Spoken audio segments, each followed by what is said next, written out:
Eu sou a Gláucia, Gláucia de Freitas, como costumo dizer.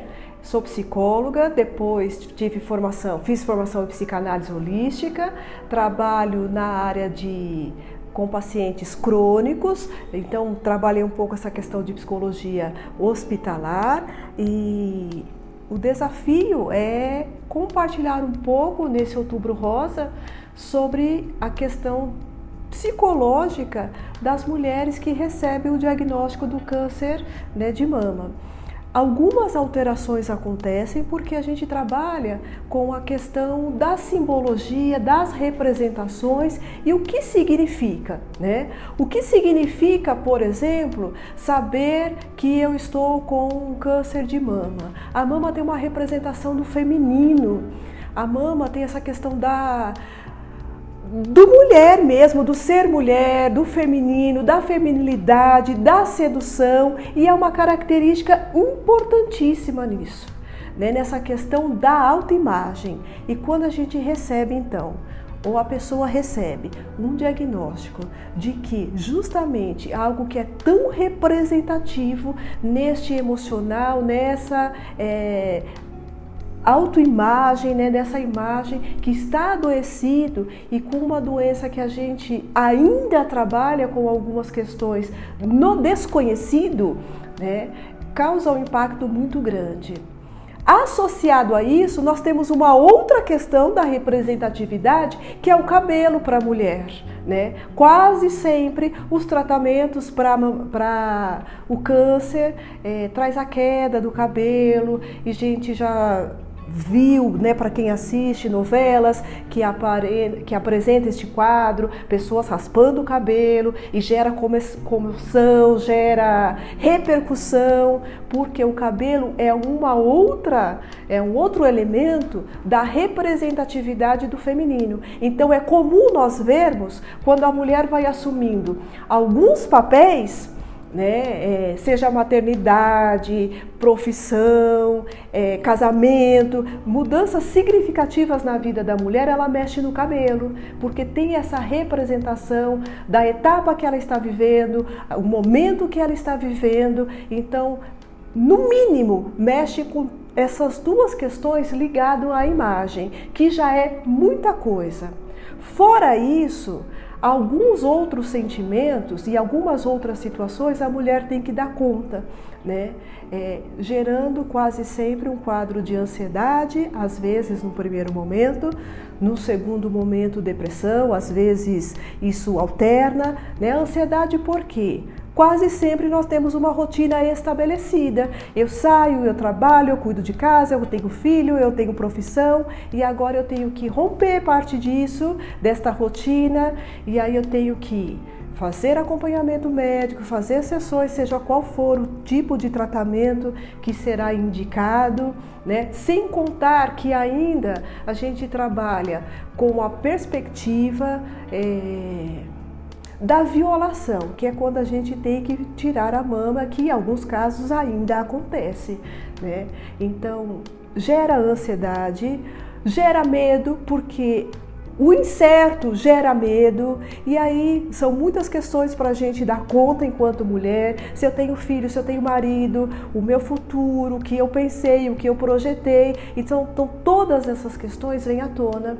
E aí gera muito desequilíbrio emocional, quase sempre depressão e ansiedade por conta disso. A depressão vem, é claro, porque são pequenos lutos que a gente fala, ou lutos, não dá para dizer que é pequeno, de toda uma situação que foi traçada, que foi planejada, o medo iminente que ainda existe com relação, se alguma coisa der errado e eu deixar de existir, como é que fica meus filhos, como é que fica tudo isso, essas questões, como é que fica a minha mãe, como é que ficam meus familiares. Então essas questões passam, não tem como não passar no emocional de uma mulher, Então são muitas questões que vêm e que ficam, não passam, vêm e passam, ficam, sem contar que a gente está falando de uma doença crônica, né, que ela pode voltar.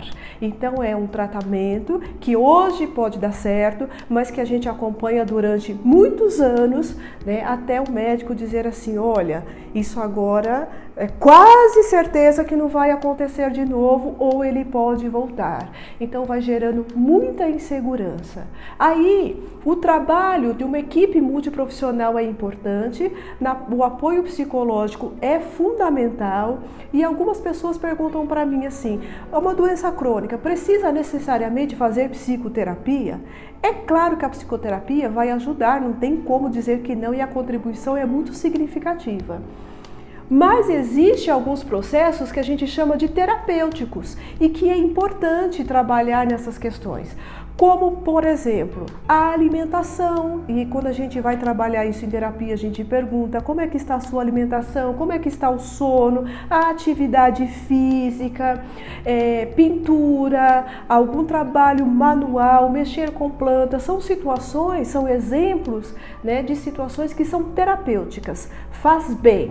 E uma outra situação que é importante pontuar, que tem pesquisas na área da psicologia, no mestrado, no doutorado, em psicologia, ligado às doenças, que é a prática da fé.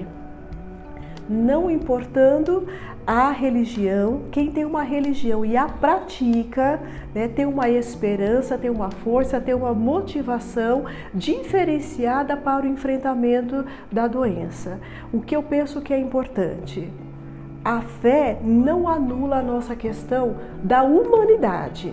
Como ser humano, eu me desorganizo, eu me descompenso, eu penso no futuro, eu penso na minha família, eu penso em mim, né? E aí a depressão pode surgir, uma síndrome do pânico pode surgir, uma ansiedade surge no meio do caminho, né? Mas é o enfrentamento disso, que tem dias que vai ser mais fácil, tem dias que mais difíceis, o choro aparece com uma certa frequência, tem algumas pessoas que dizem assim, o choro não pode chorar, não chora, pode chorar sim, o choro ajuda a organizar a emoção.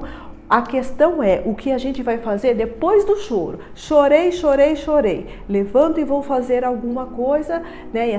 E esse alguma coisa é sempre ligado à minha saúde, ao meu bem-estar. Então, seja brincar com meu filho, seja falar com um amigo, né? E as relações afetivas, é claro que conta muito, né? O apoio familiar, a compreensão dos amigos, ter estes relacionamentos. Quando a gente consegue fazer os enfrentamentos, quando a gente consegue compreender que é possível um novo. Talvez o meu sonho, o meu projeto não seja mais igual. Então eu tenho um luto sim para elaborar, mas eu posso construir um novo sonho, um novo projeto, um novo modelo, uma nova perspectiva. E aí sim gera esperança e gera força para a gente continuar, né? E a gente sabe que o diagnóstico precoce é sempre melhor e que para as mulheres, a gente tem uma expectativa aí de quase 60 mil casos no ano aqui no Brasil, né?